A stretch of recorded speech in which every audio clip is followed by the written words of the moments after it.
Bismillahirrahmanirrahim. Assalamualaikum warahmatullahi wabarakatuh. Innal hamdalillah nahmaduhu wa nasta'inuhu wa nastaghfiruh wa na'udzu billahi min syururi anfusina wa sayyiati a'malina may yahdihillahu fala mudilla lahu wa may yudlil fala hadiya lahu. Asyhadu an la ilaha illallah wahdahu la syarika lah wa asyhadu anna Muhammadan abduhu wa rasuluh. Allahumma salli ala Muhammad wa ala alihi wa ashabihi wa mawalah, amma ba'd.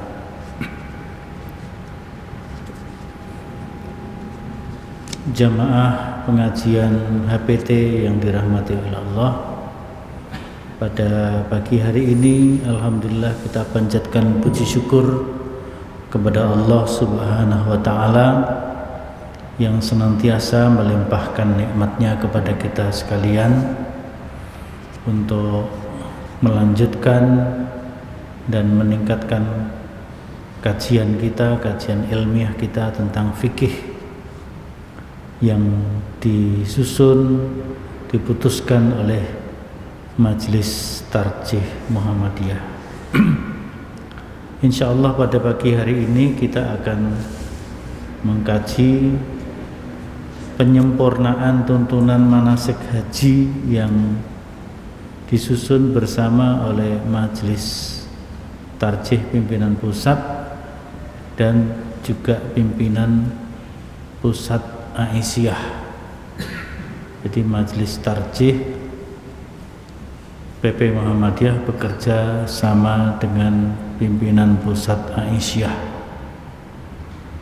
Beberapa putusan tarjih itu Majelis Tarjih bekerja sama dengan Portum atau lembaga terkait.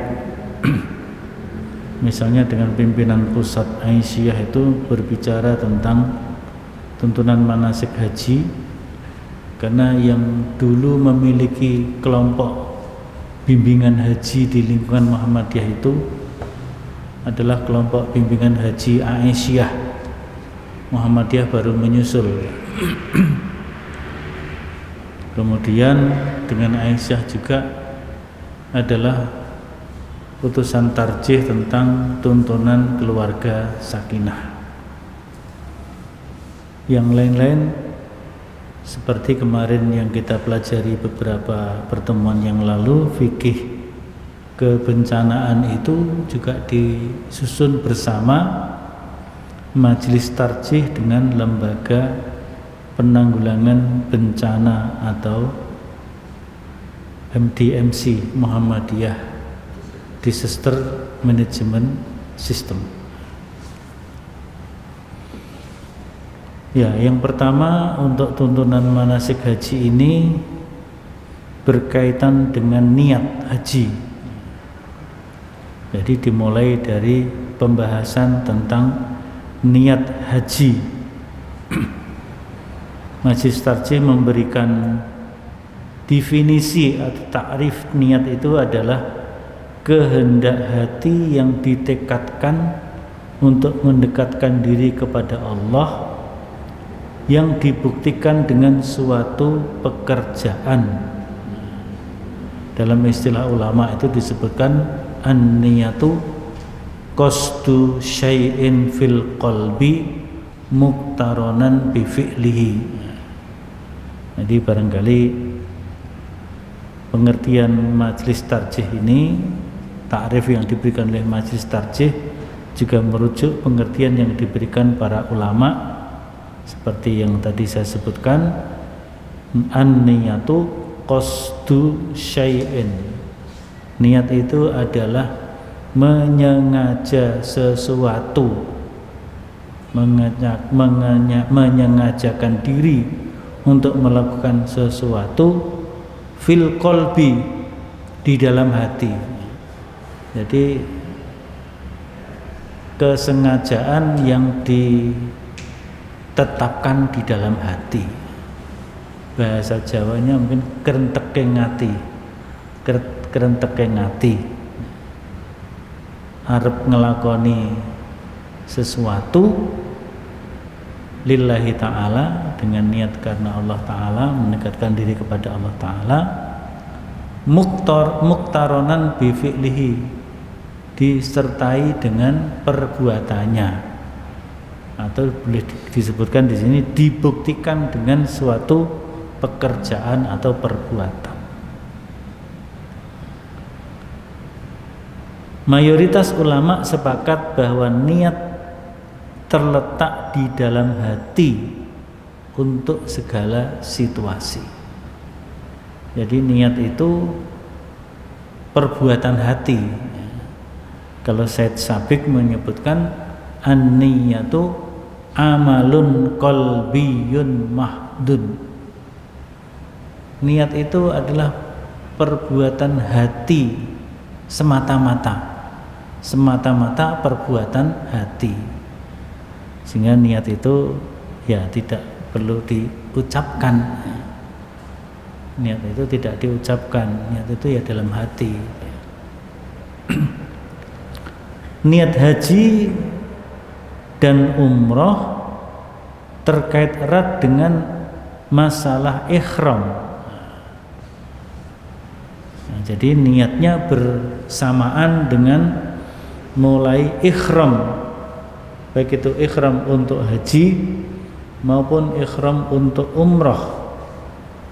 Jadi niatnya itu tetap di dalam hati, karena Allah akan melakukan haji atau umroh, kemudian diiringi dengan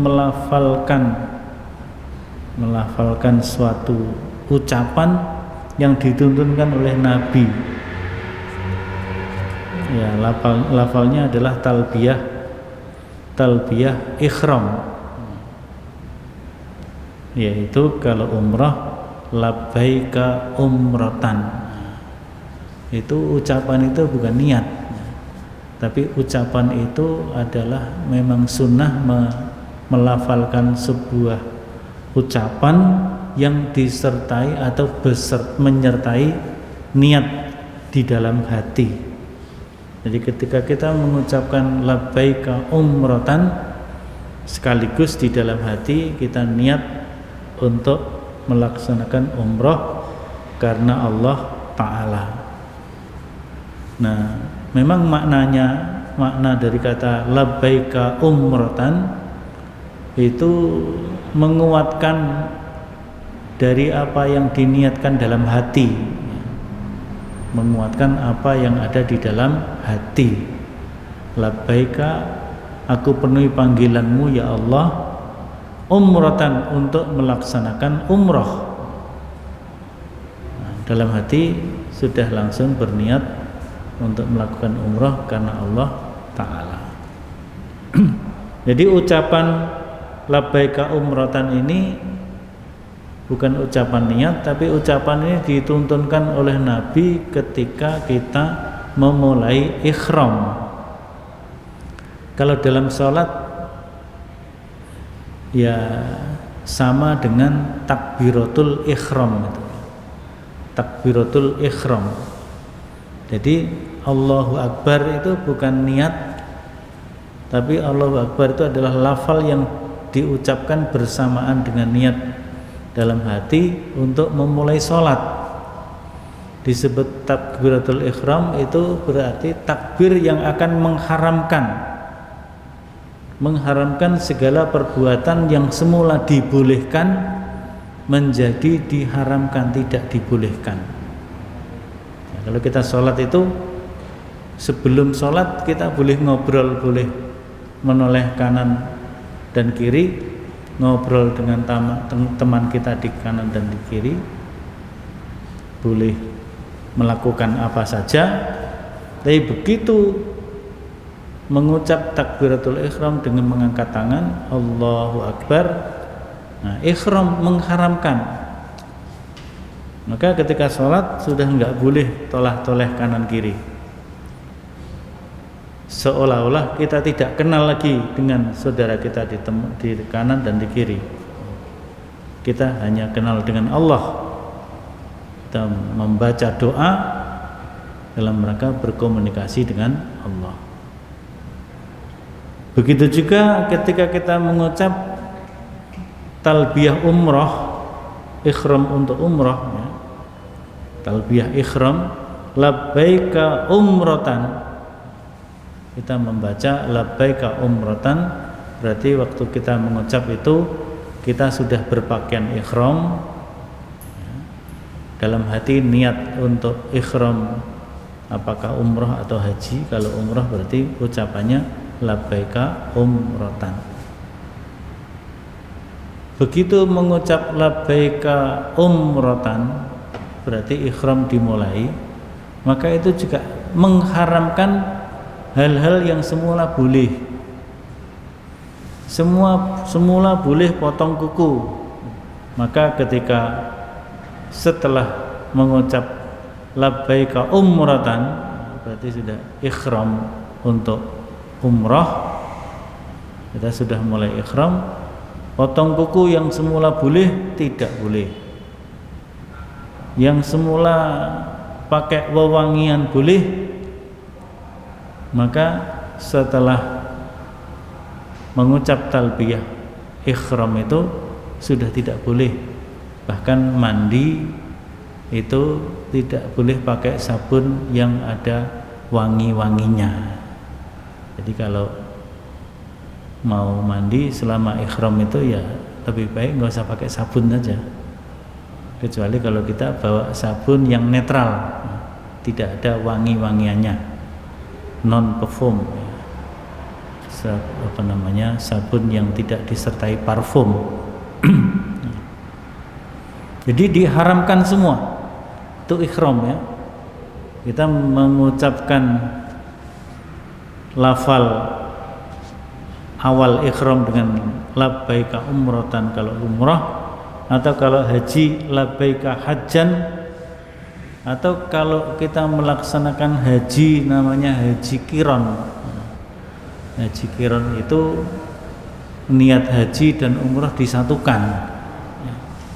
Niat haji dan umrah disatukan, maka kita mengucapkan labbaika umratan wa hajjan, atau dibalik labbaika hajjan wa umratan, sama saja bolehnya ya. Itu namanya haji qiran. Nah, kalau kita bangsa Indonesia kebanyakan melaksanakan haji tamattu. Tamattu itu kita umrah dulu, ihram untuk umrah, melaksanakan perbuatan-perbuatan yang dituntunkan untuk umrah, yaitu ihram dari miqat, kemudian menuju Masjidil Haram, melakukan tawaf 7 kali, kemudian sa'i 7 kali. Setelah itu tahallul. Akhir dari ihram itu adalah tahallul. Tahallulnya menghalalkan. Yang semula diharamkan jadi dihalalkan. Semula nggak boleh potong kuku, maka setelah tahallul boleh potong kuku. Semula tidak boleh pakai wewangian, maka kemudian dibolehkan. Semula tidak boleh pakai tutup kepala, setelah tahallul menjadi dibolehkan. Itu ya mirip-mirip dengan sholat ya. Kalau kita setelah takbiratul ihram, semua nggak boleh dilakukan yang semula boleh. Ngobrol kanan kiri nggak boleh. Setelah ihram nggak boleh. Sebelum ihram boleh. Begitu takbiratul ihram, maka kita konsentrasi hanya dengan Allah. Tapi begitu selesai sholat, tahallulnya sholat itu ya mengucap salam kanan dan kiri. Begitu selesai, maka kita sudah gugur apa yang dilarang menjadi boleh. Yang semula nggak boleh ngobrol jadi boleh ngobrol. Yang semula nggak boleh jabat tangan jadi boleh jabat tangan. Nah, ini niat haji atau umrah terkait dengan masalah ihram, yaitu berniat ikhlas dalam hati karena Allah Ta'ala untuk melakukan haji atau umroh kemudian diiringi dengan mengucapkan lafal. Jadi kalau untuk umroh lafalnya labbaika umrotan. Di antara ulama dan mungkin juga dicontohkan oleh Nabi boleh juga dengan ucapan labbaik Allahumma umrotan. Maknanya sama. Labbaika umrotan, aku penuhi panggilanmu untuk melakukan umroh. Kalau labbaik Allahumma umrotan, aku penuhi panggilanmu ya Allah untuk melakukan umroh. Itu kalau kita haji tamattu, umroh dulu nanti sampai selesai baru haji. Atau kita umroh biasa di luar musim haji, berarti kita hanya umroh saja, maka diawali dengan ikhram di miqat. Biasanya jamaah Indonesia yang paling banyak itu ya, kalau umroh itu kita biasanya menuju Madinah terlebih dulu, mungkin ada yang paket 4 hari atau seminggu gitu ya. Bahkan ada yang arba'in, jadi di Madinah itu sampai 9 hari atau 8 hari, baru nanti pindah ke Mekah. Kalau biasanya ada paket 2 minggu itu kan, maka di Madinah 8 hari, di Mekah 6 hari. Ada yang paket 20 hari ya, tinggal dihitung. Nah, biasanya di Madinahnya akan karena 20 hari di Madinah akan dilakukan sampai 8 hari atau 9 hari supaya bisa 40 kali jamaah sholat wajib di Madinah. Sering disebut sholat arba'in. Meskipun ini hadisnya lemah ya, lemah dan maudhu dan itu tidak dianjurkan. Tapi kalau kita niatnya bukan untuk mengamalkan hadis itu, ya hanya mengamalkan hadis yang lebih umum. Hadis yang lebih umum, keutamaan Masjid Nabawi. Keutamaan Masjid Nabawi itu kalau kita sholat di Masjid Nabawi, pahalanya dilipat gandakan 1000 kali dibanding masjid yang lainnya. Sehingga kalau bisa 40 kali sholat wajib di Masjid Nabawi kan berarti bisa mengumpulkan ganjaran 40.000 derajat pahala di sholat wajib di Masjid Nabawi. Tapi ketika di Mekah lebih banyak lagi. Sekali sholat di Masjidil Haram Mekah itu pahalanya dilipat gandakan 100.000 kali dibanding sholat di masjid yang lainnya. Nah biasanya kalau jamaah haji Indonesia umrah itu kebanyakan ya, tidak semuanya, kebanyakan menuju Madinah terlebih dulu, maka mikotnya dari Bir Ali atau Dzul Khulaifah, baru nanti berjalan menuju Mekah, biasanya menaiki bus sejauh 450 km, ditempuh dalam waktu sekitar 6-7 jam, karena jalannya lancar seperti jalan tol ya, tidak macet. Apalagi kalau yang nyetir Pak Joko itu bisa cepat itu. Jadi ini niat haji atau umroh itu berkaitan dengan ikhram. Jadi memulai ikhram dari mikot makani, tempat-tempat yang ditunjuk oleh Nabi sebagai tempat untuk memancangkan niat ikhram. Ada beberapa tempat itu ya. Dari Madinah lewat Bir Ali, nanti dari arah utara, dari Syam, dari mana itu lewat Juhfah, nggak hafal satu-satu ya, dari arah mana, dari arah selatan. Dulu jamaah haji Indonesia itu kan kalau langsung ke Mekah, ketika transitnya di Bombay itu melewati daerah namanya Yalamlam. Maka di HPT yang lama itu disebutkan niat ikhramnya, mikotnya dari Yalamlam. Tapi setelah tahun berapa itu berubah, karena transitnya tidak di Bombay lagi, tapi transitnya di Dubai. Karena transitnya di Dubai berarti dari arah timur. Dari arah timur, maka mikotnya di daerah namanya Kornul Manazil atau As-Sailul Kabir, dari arah timur. Kalau dari arah timur laut, yaitu dari Irak, maka ada daerah namanya Zatu Irqin. Dari tempat-tempat itulah kita memulai niat ihram, baik itu untuk haji ataupun untuk umrah. Nah, niat di dalam hati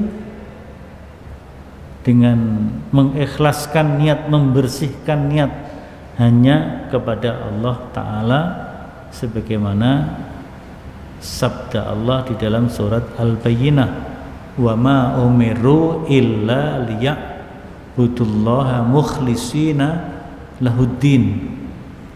Nah, ini berlaku niat apa saja. Wa ma umiru illa liya'budullah itu berlaku untuk niat dalam ibadah apa saja. Jadi niat itu di dalam hati, tidak diucapkan di lisan. Niat di dalam hati. Ucapan di lisan ketika ada tuntunan dari Allah dan Rasulnya, seperti sholat, niatnya dalam hati, ucapannya Allahu Akbar. Kalau ikhram umrah, ikhram haji, niatnya dalam hati, ucapannya labbaika umratan, enggak pakai angkat tangan, labbaika umratan atau labbaika hajjan.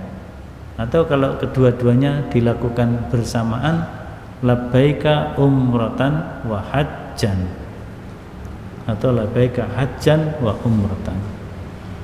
Dalil yang lain, innamal a'malu binniyat, ini sudah terkenal hadis ini. Sesungguhnya semua amal-amalan itu harus dilakukan dengan niat.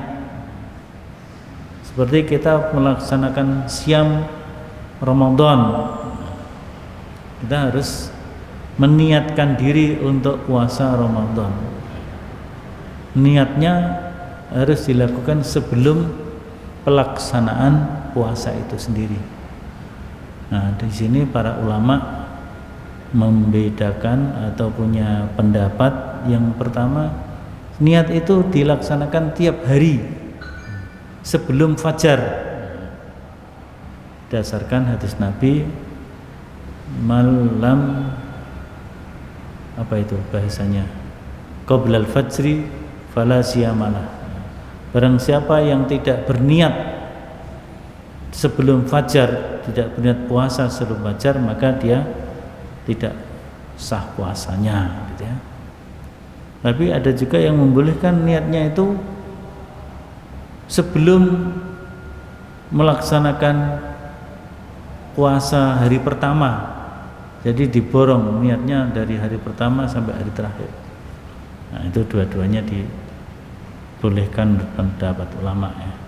Kita boleh berniat ketika malam Senin yang lalu tanggal 5, malam tanggal 6 itu sudah kita niatkan untuk seluruh dalam satu bulan. Tapi kita niat tiap malam niat dalam hati, niatnya dalam hati, niat puasa. Tidak ada tuntunan mengucapkan nawaitu soma godin an adai fardhi syahri ramadana fardhan lil hadhihi sanati fardhan lillahi ta'ala. Itu tidak ada tuntunannya. Nggak ada tuntunannya. Kalau nggak ada tuntunannya ya nggak usah dibaca, nggak usah dibacakan. Itu tidak dicontohkan oleh Nabi. Mungkin dulu para ulama ingin mendidik anak-anak ya, supaya tiap hari berniat dalam puasa. Maka dituntunkanlah cara niat dengan diucapkan. Nawaitu aku niat soma godin puasa di hari esok an adai untuk menunaikan fardhi syahri kefarduan menunaikan yang wajib 1 bulan atau bulanan hadhihi sanah di tahun ini fardhon sebagai amal wajib lillahi ta'ala niat karena Allah Ta'ala. Jadi itu tidak ada tuntunannya dari Nabi. Nah, mungkin dituntunkan, dibimbingkan dalam rangka mendidik, tapi itu kemudian terlanjur diucapkan terus turun temurun seolah-olah itu tuntunan dari Nabi. Jadi itu bukan tuntunan dari Nabi. Kita sudah tahu ya kita tinggalkan. Kalau belum tahu ya monggo silahkan. Nah, itu tentang niat haji dan umroh ya. Niatnya dalam hati disertai mengucapkan labbaika umratan, labbaika hajjan, labbaika umratan wa hajjan kalau itu sesuai dengan amalnya ya. Jadi kalau umrah saja umratan, kalau haji saja labbaika hajjan. Kalau haji dan umrah dilaksanakan bersama, yaitu melaksanakan haji qiran, maka labbaika hajjan wa umratan. Jadi kalau haji tamattu itu kan dikenai denda dam. Haji qiran juga dikenai denda atau dam. Sedangkan haji ifrad yang tidak dikenai dam ya. Tapi Nabi sendiri melaksanakannya haji itu dengan haji tamattu dan beliau membayar dam. Ini tentang niat. Yang kedua, setelah niat dari mikot, maka dilanjutkan dengan mengucap talbiyah. Mengucap talbiyah bukan talbiyah di awal ihram, tapi talbiyah selama ihram. Jadi selama kita berpakaian ihram sampai sebelum tahallul, maka kita mengucap talbiyah, yaitu labbaik Allahumma labbaik labbaik la syarika laka labbaik innal hamda wan ni'mata laka wal mulk la syarika lak, riwayat Bukhari ya. Itu lafal talbiyah, semuanya sepakat, lafalnya sama, tidak ada perbedaan ya. Riwayat Bukhari ini disepakati oleh seluruh umat Islam, tidak ada yang menambah-nambahi dari lafal talbiyah itu, semuanya sama. Labbaik Allahumma labbaik labbaik la syarika laka labbaik innal hamda wan ni'mata laka wal mulk la syarika lak.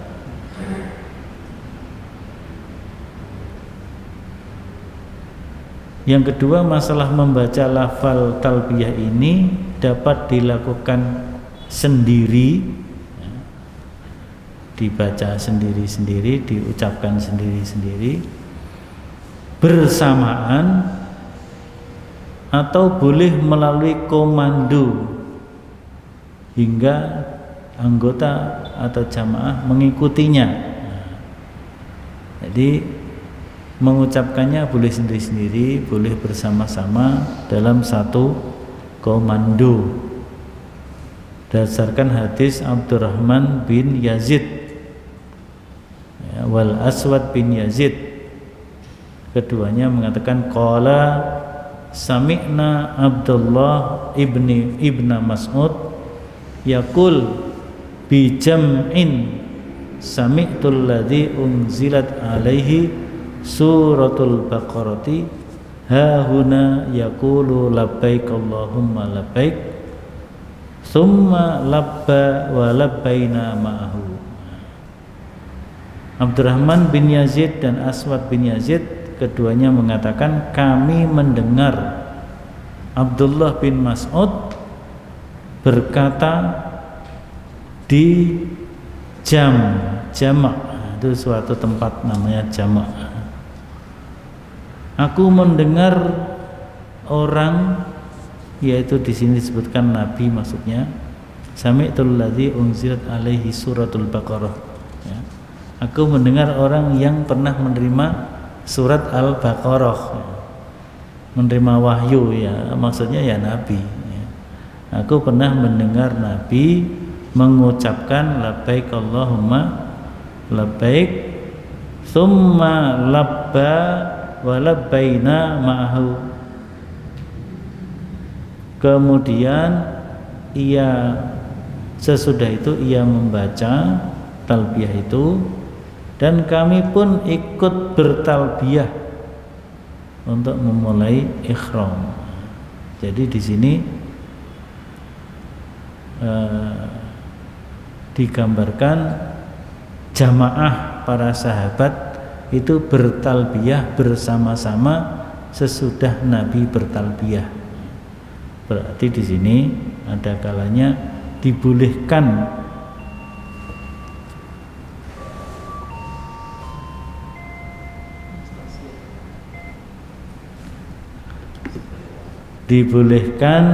untuk dilakukan bersama-sama, bahkan ada komandonya. Itu berdasarkan hadis ini, tarjih berpendapat begitu. Ya mungkin ada juga para jamaah yang belum hafal lafaz talbiyah itu ya, sehingga dengan bersama-sama dan dikomando menjadi lebih lancar membacanya. Itu tentang bacaan talbiyah. Yang berikutnya berkaitan dengan mikot makani, mikot tempat. Mikot itu kan ada dua ya, mikot makan dan mikot zaman.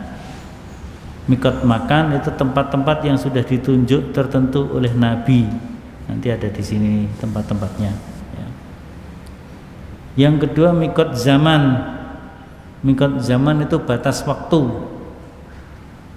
Kalau batas waktu ihram untuk umroh, batas waktu umroh ya, batas waktu umroh yang tidak ada hubungannya dengan haji itu kapan saja, itu zamannya itu ya. Mikot zaman atau mikot waktu umroh dapat dilaksanakan kapan saja, baik di musim haji atau di luar musim haji. Tapi cuma secara teknis pemerintah Saudi itu menutup ya, ketika mulai musim haji maka pemerintah Saudi menutup untuk keperluan umroh semata-mata. Kenapa ya? Karena jamaah haji saja membludak begitu banyak ya. Itu mikot waktu untuk umroh bisa dilakukan kapan saja. Tapi mikot waktu untuk haji dan umroh untuk haji di waktu-waktu tertentu, yaitu mulai bulan Syawal, Dzulqa'dah dan Dzulhijjah. Jadi kalau kita umroh di bulan Syawal, bisa kita niatkan umroh untuk haji dengan catatan kita nggak pulang lagi, di sana terus Nah, kalau kita tamattu berarti kita setelah tahallul bebas, berpakaian bebas, apa-apa bebas. Tapi kalau kita ifrat, ya berbulan-bulan kita pakai pakaian ihram terus. Itu kalau pakai haji ifrat. Jadi kalau kita ifrat berarti mulai Syawal, Dzulqa'dah, Dzulhijjah itu berapa bulan itu? 2 bulan lebih ya, 2 bulan setengah kira-kira berpakaian ihram terus, hanya 2 lembar, dan itu berat. Tapi saya kira juga enggak banyak yang melakukan itu. Itu mikot zaman. Sekarang mikot makan. Kan di sini enggak ada mikot zaman dibahas secara khusus. Mikot makan itu adalah mikot batas tempat ya, dimulainya rangkaian ibadah haji atau umroh ya.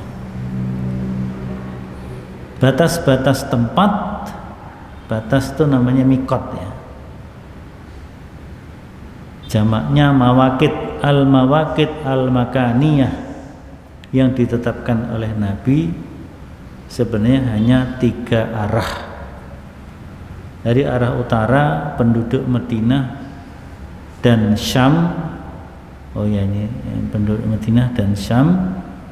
Mikotnya di Dzulhulaifah atau Bir Ali dan Juhfah. Juhfah itu lebih utara lagi dari Bir Ali. Untuk dari arah timur yaitu penduduk Najd dan yang searah dengannya adalah Qarnul Manazil. Tadi kita sebutkan ketika jamaah haji Indonesia gelombang 2 terutama perpindahan transit, dulu transitnya di Bombay, dulu kan di Bombay, sehingga itu diambil dari arah selatan, dari Yaman nantinya gitu ya. Maka kemudian mikotnya di Yalamlam, itu jamaah haji Indonesia dulu. Tapi mulai tahun berapa ya, mungkin tahun 2000-an atau sebelum itu ya, itu transitnya tidak di Bombay, tapi transitnya di Dubai. Dubai itu dari arah timur. Maka ketika dari Dubai menuju Jeddah itu melewati searah dengan Qarnul Manazil ini ya. Maka termasuk seperti penduduk Najd ya. Maka mikotnya dimulai dari Qarnul Manazil ketika kita berada di pesawat. Maka ucapan labbaika umratan atau labbaika hajan diucapkan di dalam pesawat sudah berpakaian ihram. Nah, biasanya disiapkan berpakaiannya dari embarkasi. Nah, jadi embarkasi sudah berpakaian ihram supaya kalau tidak sibuk, tidak ribut kalau di pesawat ya. Di pesawat nanti ribut. Tapi sementara berpakaian ihram tapi boleh pakai jaket, pakai apa boleh. Nah, begitu sampai tempat nanti diumumkan oleh pilot atau co-pilot bahwa kita akan memasuki Qarnul Manazil, maka semuanya harus dilepas. Yang namanya jaket atau tutup kepala dilepas, kemudian mengucap labbaika umratan, kalau itu umroh dulu tamattu, atau labbaika hajan kalau melakukan haji ifrat, atau kalau qiran labbaika hajan wa umratan. Itu mikotnya di situ ya. Biasanya kalau sampai Qarnul Manazil itu sampai Jeddah kira-kira 1,5 jam lagi sampai Jeddah. 1,5 jam atau 1 jam itu sudah sampai Jeddah. Jadi begitu turun di Jeddah itu sudah dalam keadaan ihram, maka juga harus hati-hati gitu ya, nggak boleh macam-macam gitu ya. Dan nggak boleh nanti gerah sampai di Jeddah mandi lupa pakai mandi sabun wangi, nggak boleh ya. Karena nggak boleh pakai wewangian. Boleh pakai wewangian itu sebelum berpakaian ihram, sebelum memulai niat ihram itu semuanya boleh. Potong kuku boleh, cukur kumis boleh, cukur rambut boleh, pakai wangian di badan boleh. Tapi begitu sudah mengucap labbaika umratan maka tidak boleh sampai nanti tahallul. Sampai nanti tahallul. Maka bagi yang berangkat gelombang kedua nanti berapa jamaah UMS kayaknya gelombang kedua itu. Pak Ma'arif itu katanya dapat gelombang kedua. Berarti kan langsung Mekah itu. Langsung Mekah berarti mikotnya kalau jalur penerbangan sekarang mikotnya dari Kornul Manazil, sudah mulai berpakaian ihram ketika di embarkasi disiapkan pakaian ihramnya, siap dipakai maksudnya. Tapi kalau yang sudah terampil ya enggak apa-apa sih, memakainya nanti kira-kira sudah lewat di atas India gitu ya, lewat di atas India baru salin. Itu kan masih ada beberapa jam. Dan perjalanan dari mana? Dari Solo sampai Dubai itu ya sekitar 9 jam ya. Sekitar 9 jam. Nanti tambah 2 jam, 11 jam sudah sampai Jeddah. Jadi sekarang kan, tapi kalau itu turunnya di Jeddah. Saya kira kalau yang gelombang kedua turunnya di Jeddah. Tapi kalau gelombang pertama beberapa penerbangan turun di Madinah langsung. Sekarang Garuda sudah turun di Madinah. Katanya yang umroh itu Lion dari Solo sudah juga langsung Madinah sekarang. Ada yang langsung Madinah. Jadi sekarang lebih dipermudah untuk penerbangan asing masuk Madinah. Kalau dulu kan yang boleh masuk Madinah itu hanya pesawat Saudi saja. Garuda belum boleh. Sehingga kalau kita turun mau ke Madinah itu turun di Jeddah, nanti naik bus kira-kira 7 jam dari Jeddah menuju Madinah. Sehingga di terminal bandara Jeddah itu kita dibagi busnya ke bus berapa gitu. Ramai sekali itu. Tapi alhamdulillah sekarang bisa langsung Madinah ya. Ini ya mikot makani yang ditunjuk langsung oleh Nabi sallallahu alaihi wasallam itu ada 3 tempat ya. 3 tempat, yaitu bagi penduduk Madinah Syam. Maka kalau gelombang pertama jujuknya Madinah dulu dianggap sebagai penduduk Madinah, mikotnya dari Bir Ali atau Zulkhulaifah. Jadi Madinah itu dari Bir Ali, tapi kalau Syam dari Juhfah. Kemudian kalau langsung ke Mekah gelombang kedua, jamaah Indonesia kemungkinan besar mikotnya di Najd, mikotnya di Kornul Manazil searah dengan Najd.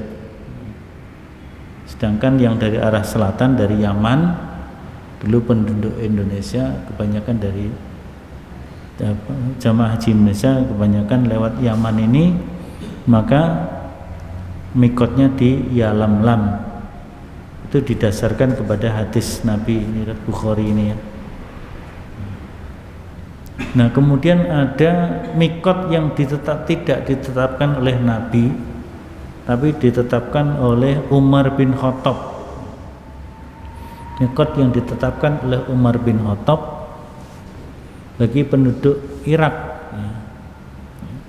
Bagi penduduk Irak, Umar bin Khattab menetapkan Zatu Irkin sebagai mikot bagi penduduk Irak yang menyearah jajarkan dengan Qarnul Manazil. Jadi sebenarnya searah dengan Qarnul Manazil, tapi lebih dikhususkan di Zatu Irkin, tidak harus menuju Qarnul Manazil, tapi cukup di Zatu Irkin. Ini ketetapan dari Umar bin Khattab.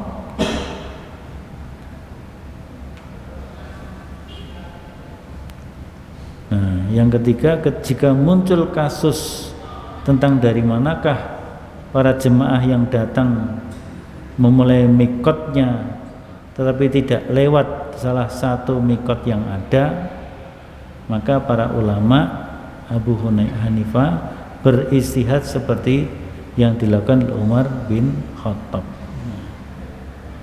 Begitu juga ulama Saudi, gitu kan? Ulama Saudi juga berijtihad melaksanakan mikotnya dari mana, gitu ya. Di sini disebutkan ihramnya dimulai dari kira-kira 2 marhalah sekitar 90 km kali 2 berarti 180 meter dari Mekah. Jarak ini adalah jarak mikot terpendek, yaitu Qarnul Manazil dari Mekah. Maka kemudian ada tempat-tempat mikot seperti Tan'im, seperti Ji'rona, gitu ya. Itu bagi penduduk Mekah. Bagi penduduk Mekah keluar dari tanah haram, yang terdekat ke Tan'im, agak jauh dikit ke Ji'rona. Para ulama Saudi juga mengatakan penduduk Jeddah mikotnya dari Jeddah. Penduduk Jeddah mikotnya dari Jeddah. Itulah maka kemudian sebagian ulama Indonesia berpendapat, ya karena kita turunnya di Jeddah, ya kita sama dengan penduduk Jeddah, mikotnya juga dari Jeddah. Wallahu a'lam. Itu bisa dibenarkan atau tidak, gitu ya. Saya kira ini dulu. Ini pembaharuan tuntunan manasik haji yang disusun oleh Majelis Tarjih dari tuntunan yang lama. Setelah dibaca berbagai macam literatur, maka ada penyempurnaan tuntunan haji. Monggo kalau ada pertanyaan silakan. Assalamualaikum warahmatullahi wabarakatuh. Waalaikumsalam. Dalam melaksanakan ibadah haji itu harus selalu didampingkan dengan Allah, sehingga pelaksanaannya harus mengikuti salah satu dari 3 cara tadi. Terus teknisnya gimana Mas? Jadi kalau umroh tidak mesti haji, tapi kalau haji mesti melaksanakan umroh, gitu. Jadi orang yang haji itu pasti umroh. Nah, itu kemudian Nabi memberi tuntunan lebih teknisnya, lebih rincinya. Yang pertama yaitu melaksanakan umroh dulu, kemudian tahallul. Nah, setelah itu ihram lagi untuk haji. Ini namanya haji tamattu. Dan inilah yang dilakukan oleh Nabi Sallallahu Alaihi Wasallam. Yang kedua, haji qiron. Haji qiron itu niat untuk umroh dan niat untuk haji disatukan. Jadi umroh dan hajinya jadi satu. Umroh untuk dan hajinya jadi satu sekaligus. Nah, itu namanya haji qiron. Qiron itu bareng-bareng, disatukan jadi satu. Nah, untuk tamatuk dan kiron ini, karena kalau tamatuk itu santai, dari tamatuk itu kan bersenang-senang ya, santai, karena setelah ihram umroh kemudian tahalul dulu, habis itu bebas, nanti baru musim pas waktunya haji ihram lagi, maka ini dikenai dam, membayar dam. Umroh haji kiron juga begitu. Haji kiron ini kan mudah juga, relatif mudah. Jadi haji dan umrohnya jadi satu. Ini biasanya yang haji singkat-singkat itu, paket-paket singkat itu kebanyakan pakai haji kiron ini ya. Karena mau tamatuk mungkin terlalu butuh waktu, apalagi ifrat kan gitu ya. Nah kalau ifrat itu kan haji dulu, selesai haji baru melakukan umroh begitu ya. Jadi kalau ini relatif sempurna, tapi justru yang sempurna ini tidak dilakukan oleh Nabi. Jadi ifrat ini lebih berat karena sejak awal sampai tahalul ya, nanti baru sebelum tahalul baru umroh lagi, maka itu kemudian tidak dikenakan dam gitu ya. Jadi prinsipnya haji dulu baru umroh begitu. Jadi itu tidak dikenai dam karena itu paling berat. Kalau kita di gelombang pertama datang menggunakan haji ifrat itu berarti 40 atau 30 hari lebih berpakaian ihram, atau paling tidak 1 bulan lah ya berpakaian ihram. Nah, itu berat, berpakaian ihram terus itu berat. Nah, itu secara teknis seperti itu, wallahu alam. Jadi maka kebanyakan jamaah haji mengikuti apa yang dilakukan oleh Nabi, yaitu haji tamattu, atau ada sebagian terutama yang haji plus yang singkat itu mungkin hanya 5 hari, paket 5 hari itu nggak ada arba'in, nggak ada apalagi ya. Ada haji cuma 5 hari 7 hari. Nah, itu biasanya menggunakan haji kiron. Jadi kiron, 1 kali niat untuk 2 amalan sekaligus, maka juga dikenai dam. Itu ya tadi ya. Cukup. Nah, kita lanjutkan yang akan datang. Jadi hari ini kita baru bicara tentang ihram untuk haji dan umrah, dan bicara tentang mikot makani dan mikot zamani. Insya Allah akan kita lanjutkan yang akan datang untuk amalan-amalan haji dan umrah yang lainnya. Akhirul kalam, mari kita tutup dengan membaca hamdalah. Alhamdulillahirabbil alamin. Subhanakallahumma bihamdika asyhadu an la ilaha illa anta astaghfiruka wa atubu ilaik. Wassalamualaikum warahmatullahi wabarakatuh.